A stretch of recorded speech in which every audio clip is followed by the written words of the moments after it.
If you've ever wondered how to change the workplane size in Tinkercad, you're in the right place.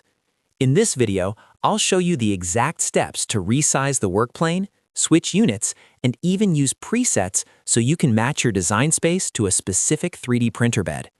This is a quick but super useful Tinkercad tip, especially if you want a more accurate workspace for your project. Before we jump in, make sure to hit the like button and subscribe for more easy software tutorials just like this one. It really helps the channel, and it means you won't miss the next helpful guide. All right, let's get started. Once you're inside the Tinkercad editor, look toward the bottom right corner of the screen. You'll see the Settings button, usually shown as a small gear icon. This is the menu you need to change the workplane size. Go ahead and click it. A Settings window will appear, and here you'll see the current workplane dimensions. Tinkercad usually shows the width and length values right away, so this is where you can customize the size of your workspace. Click into the width box and type in the new measurement you want.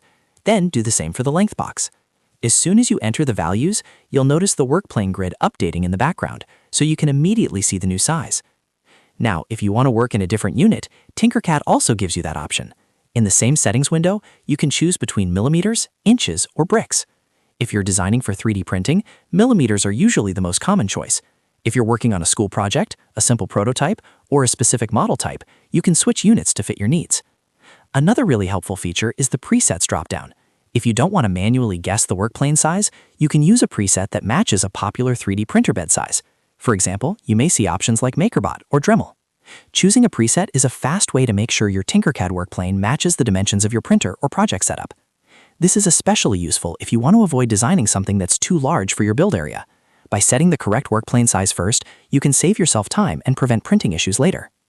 After you've entered your preferred dimensions and chosen the right units or presets, all you need to do is close the settings window. You can click the X in the corner or use the close button, depending on what appears on your screen. Once you exit the menu, your new workplane size will stay active in the editor. And that's it. You've successfully changed the workplane size in Tinkercad. It only takes a few seconds once you know where to look, and now you have a workspace that fits your exact project needs. If this video helped you out, don't forget to like, subscribe, and turn on notifications for more Tinkercad tips, beginner tutorials, and software walkthroughs. Thanks for watching, and I'll see you in the next one.